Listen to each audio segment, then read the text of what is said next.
All right, here we go, ladies and gentlemen. This is a big video right here about Elon Musk and what he is doing to bring attention to this huge update and what just happened to him and what just happened to X. He's also posting nonstop videos about what is coming to the United States of America of Kamala Harris. So we got to talk about this video right now. For those who don't know what just happened to X, let's actually get an update here from the Associated Press. If you guys don't know, here you go. A Brazilian Supreme Court justice has ordered the suspension of Elon Musk's social media platform X nationwide, escalating a feud between the two men over freedom of speech, far-right accounts, and misinformation. Justice Alexandre de Moraes warned Musk on Wednesday night that failure to name a local legal representative could mean that his platform was blocked. The company hasn't had a representative since earlier this month.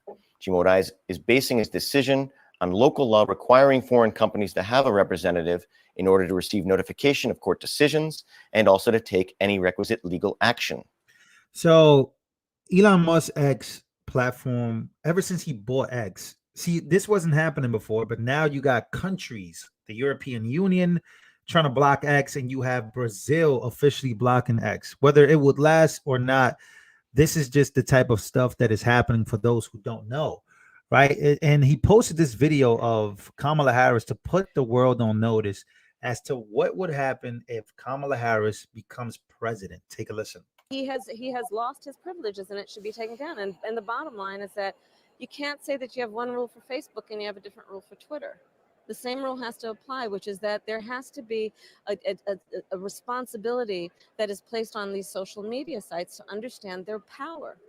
They are directly speaking to millions and millions of people without any level of oversight or regulation. And that has to stop. Wow. So that is a resurfaced video clip. And he's also posting things like this.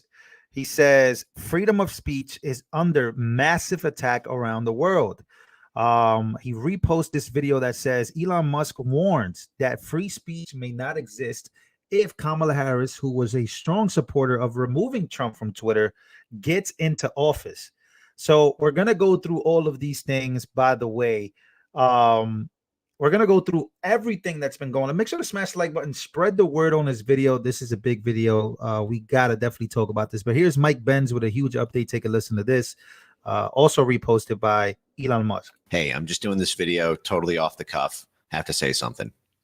The Brazilian government just banned X, which means that the handle for the U.S. Embassy in Brazil at USAMBR is now banned in Brazil. Brazilians can't even see the X account of the embassy, and the embassy has not issued a statement condemning what's happened, has not threatened sanctions, has not threatened the retrenchment of U.S. business interests, has not threatened getting rid of the $200 million. Why hasn't the U.S. done anything about this? Why is the United States of America letting another government try and shut down a social media app, social media page?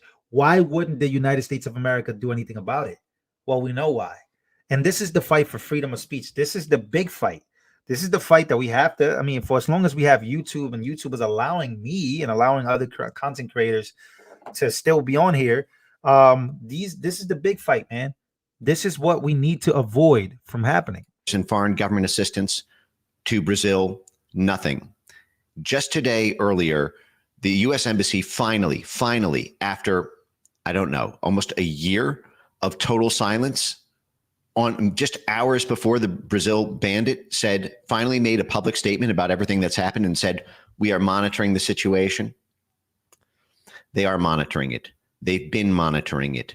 They have been behind it. They have been funding it. They have been coordinating it. Earlier today, I saw a picture of a Brazilian member of Congress in the United States saying he was a censored man in Congress.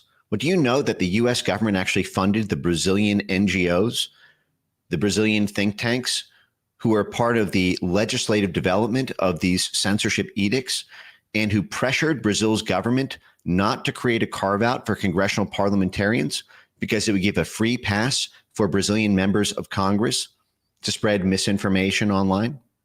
So the U.S. government funded the pressure for the ability to arrest that politician.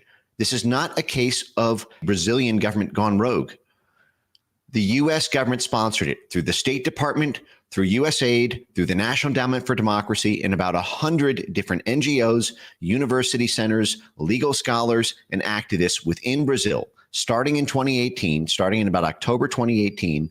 And first they came for the social media companies, then they came for WhatsApp and Telegram, and now finally they're coming for X. Now, they are between a rock and a hard place, which is why I believe the U.S. Embassy finally issued this pittance of a public statement hours ago before the ban that they're monitoring the situation.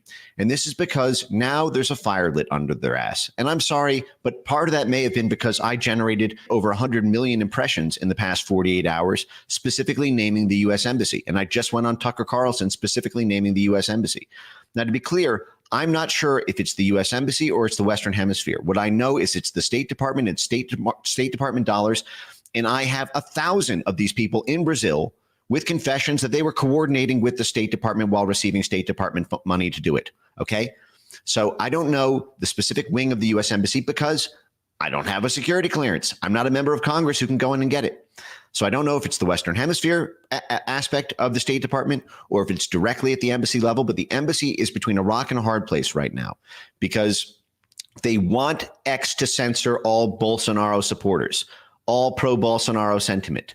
But they don't want to look like they're behind it. They are. And again, bring me in. I will show you the whole roadmap. And they don't want it to be, and they don't want themselves to have to be in the diplomatic crosshairs of it, of blessing the banning of an entire platform in a huge country on censorship grounds, because the other half of what the State Department does is pressure foreign governments for free speech. Because when there's a party they don't like in power, they promote free speech and sanctions countries for not having free speech because it doesn't allow the U.S. State Department network there. And I told you guys, pray for the safety of these folks. I told you guys, this is a deep game, right? This is a deep game that goes into other governments, goes into the world. I don't want to say too much because I don't want to trigger the algorithm, but you guys know what I'm talking about. This is why you must pray. This is why Donald Trump is under attack. This is when you are a free speech absolutist and you have the biggest platform in the world where people go to get their news, right? We have Instagram, we have all these different platforms, but when you have Elon Musk legitimately going to war with these countries that want to censor, they want to control, and they think that these apps need to be banned because they're allowing too much free speech. Crazy. So let's go through it real quick, right? Brazil announces anyone using a VPN to access X will be fined up to $8,874 a day. That is insane. That's what would happen to you if you get caught using a VPN, so that way you can access X, right? Another one, German podcast host of Haus and Hof faced 250,000 euros fine, a euro fine, and jail time in Germany after they misgendered a bald transgender person.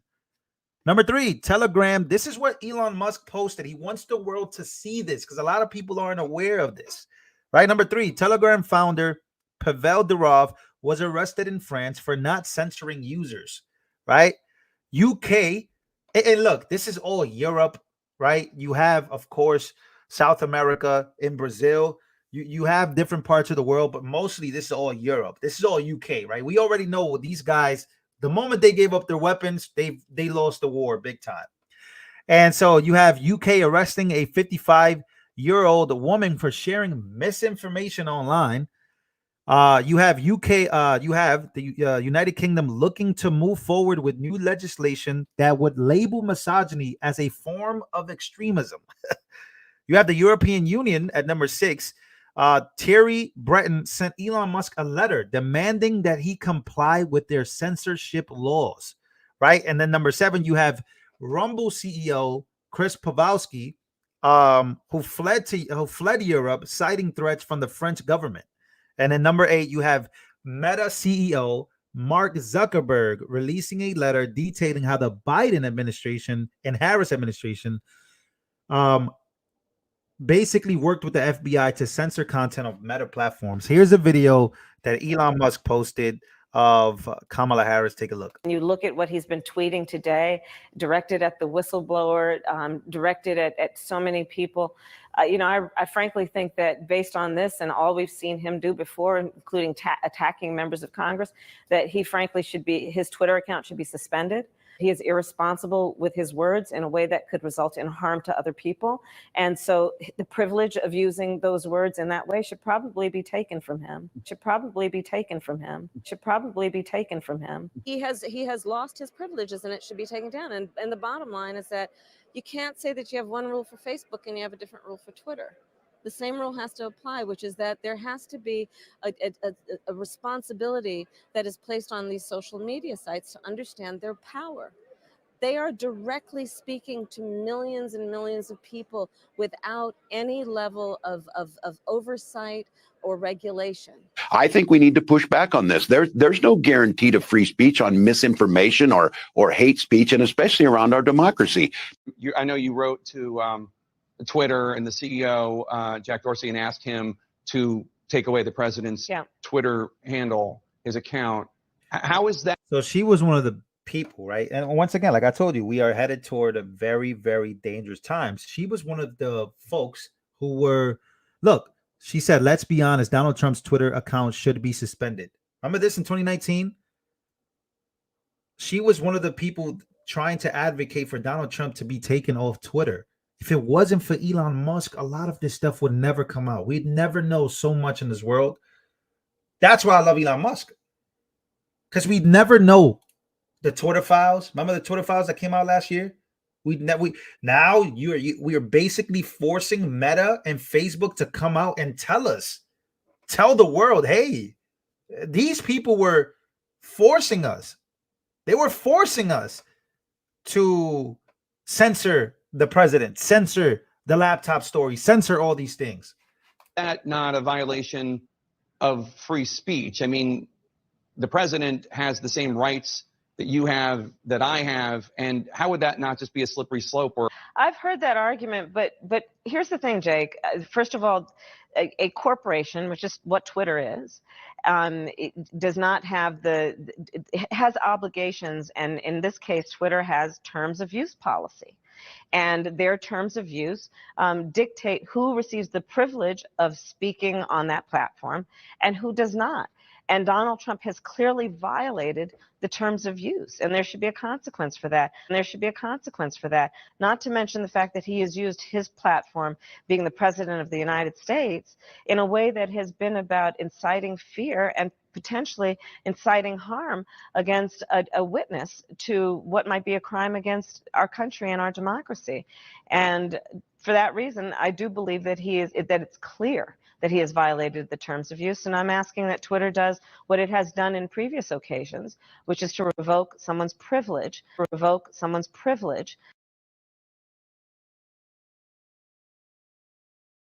That's the video. Somebody said this is old, right? No, this is Elon Musk basically showing you where these people have stood since day one, where they're hiding, but where they stand. So when they get into office, you already have the European. You don't think that these, like, come on, let's be very honest here.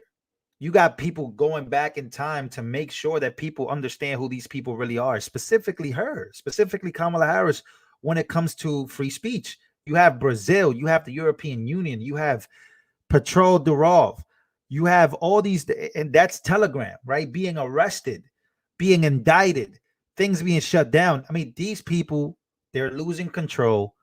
I think that voting Trump in, I think voting Republican from now on is the only way to really get free speech. Because these people have become, like, they become radicals, man. They just have. So, yeah, man. These people, they believe that hate speech is, I saw something. Let me see if I can find this. Rob Schneider. They believe that hate speech is a crime, right? Like, hate speech is still free speech. I really don't care. Rob Schneider. Let me see. Schneider. He's a comedian that, let me see if I can find him here. I think this is it. Okay, this is it right here.